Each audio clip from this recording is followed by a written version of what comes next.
mami. Mladšia dcera si pamätám, raz mi povedala, keď v noci išla na vecko, alebo niečo bolo, ona ma vždy našla v kuchyni, že robím. Buď som na vankoši mala písací stroj a písala som na ňom, lebo susedia mi klopkali na radiátori, keď sa som mi rušila. Alebo som práve strihala šaty pre klientky, aby som ich potom mohla ďalšiu noc šiť. Alebo som si pripravovala, robila som si PhD diaľkovo. Čiže vždy som robila a ona sa ma raz pýtala, mami, kedy ty spíš? My kedykoľvek sa v noci zobudíme, vždy si hore a vždy robíš. Čiže takto asi vyzerá v tom období môj život. A pochopili to tie deti až neskôr a dnes mi ich-krát povedia, keď oni majú veľa roboty, oni nestíhajú termíny. Mami, konečne chápeme, čo si ty prežívala. Takže ono tej satisfakcie sa raz človeku dostane. Čo je najväčšou prekážkou pre ženu manažerku je čas. Večný boj s časom. Lebo musí zabezpečiť všetky funkcie manažerské, materské, rodinnej a každý čaká od nej vysokú kvalitu. A ona sama od seba čaká vysokú kvalitu, nechce stratiť kvetinku, nechce stratiť svoju tvár a všade sa snaží odviesť čo najlepší výsledok.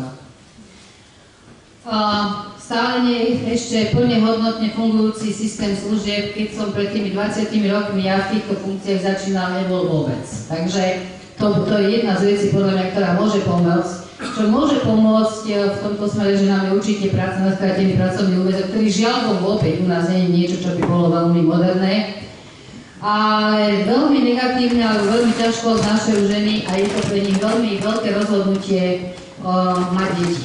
A vypadnúť z toho procesu, kde svojím spôsobom tí muži idú, by som povedala, bez problémov dopredu. Je to veľmi ťažké rozhodnutie, ale ja hovorím jednu vec, pokiaľ môžete mať deti, majte ich. Pretože to vám dodá práve tú originalitu v riešení problémov, v riadení ľudí, lebo žene to dodáva trošku iný rozmer a trošku o tom ešte, ak budem mať čas, poviem. Manažerský štýl žien a mužov je rozdielny.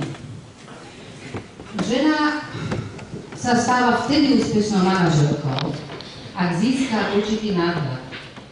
A toto je o tom, čo prináša tá rodina. My sme detailisti. My sme zvyknuté doma všetko skontrolovať. Keď varíme, tam presne všetko musí ísť. Neradi máme veľmi vymýšľanie a riziko. S deťmi máme strach, aby sa im niečo nestalo. To je v nás. My sme ten, kto kontroluje tej chod tej domácnosti. A toto si so sebou nesieme aj do práce. Ale keď sa stane, že žena zostane sama, alebo že sa musí postarať o tie veci z akýchkoľvek dôvodov, musí si stanoviť hranicu, nie že tu sa nervačím, ale postupne sa tá hranica takto zvyšuje a dostane sa do tohto, som schopná to riziko uniesť, už sa nad ním nebudem rozčulovať, nebudem v noci nespať kvôli nemu. Toto riziko viem zmanéžovať a toto riziko je to, čo mi prinesie problémy a strach. Čiže preberajú a získavajú časť toho, čo majú v sebe muži prirodzene. Muž je stratég. Muž pozerá na veci z nadhľadu, má jasný cieľ. A keď skombinujú svoje ženské schopnosti práve s tou schopnosťou neísť do detailov a nevidieť tie detaily, ale pozerať sa trošku z nadhľadu na ten proces, vtedy sa z nich stávajú vynikajúce manažerky. Týmto prerodom žena prejsť musí, tým, čo väčšinou, nehovorím teraz, hovorím to vo všeobecnosti alebo vo väčšine prípadov, muži v sebe majú. Takže toto je možno taký ten malý, to je prosím pekne, nemusíte s ním súhlasiť, ale je to moja skúsenosť. Žena pritom má ale nenahraditeľnú úlohu v rodine, vo výchove detí a vo vštepení hodnôt deťom.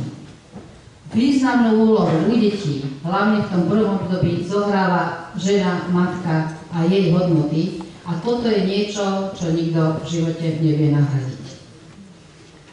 Ako sa stať úspešnou pre ženu?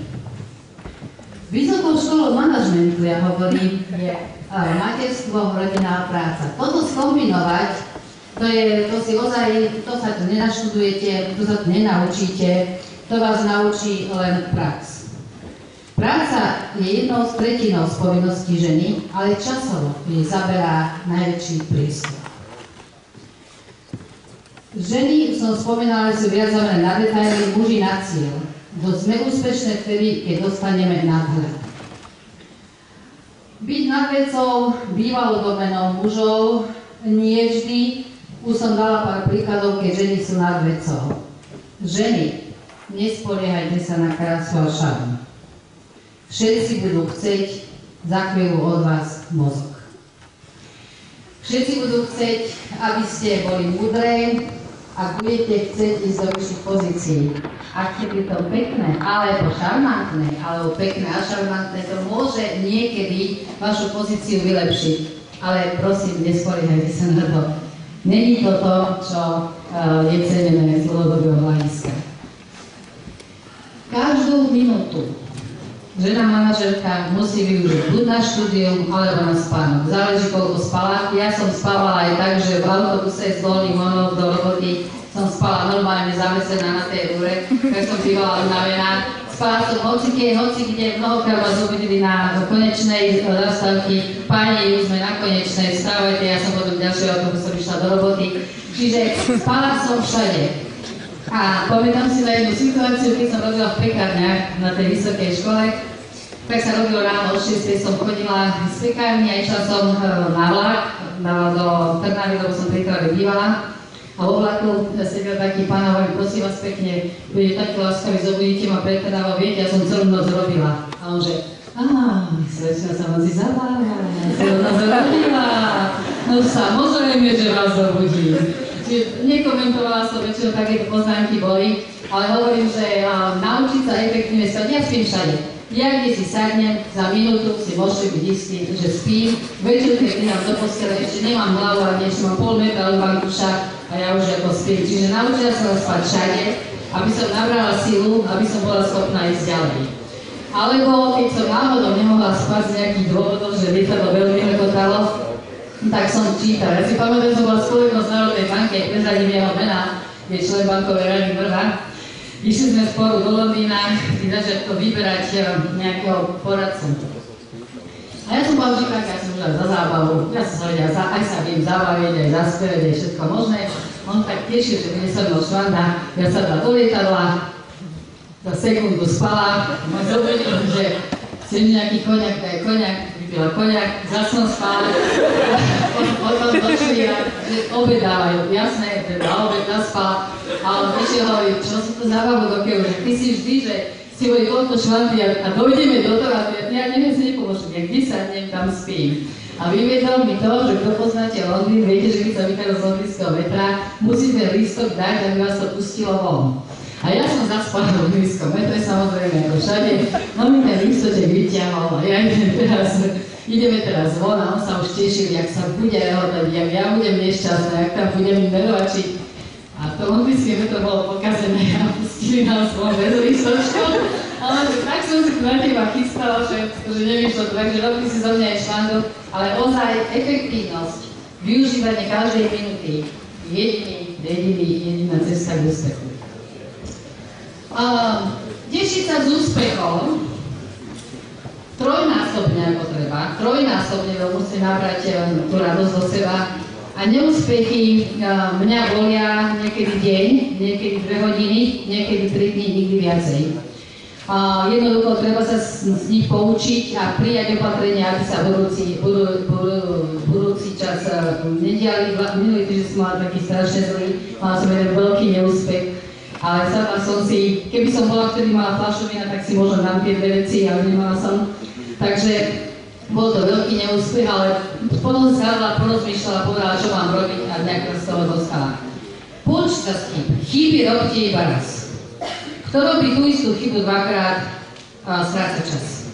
Vždy si tú chybu zapamätajte a urobte ju iba raz. Urobte plno chyb v živote, takže to tak. Zostaňte ženami. Nesnažte sa podľať mužom. Nie. Vy sa smejete. Ale mnohé ženy, keď sa dostanú do vedúcich funkcií, tak sa snažia podobať mužom. Opäť vám poviem jednu príhodu.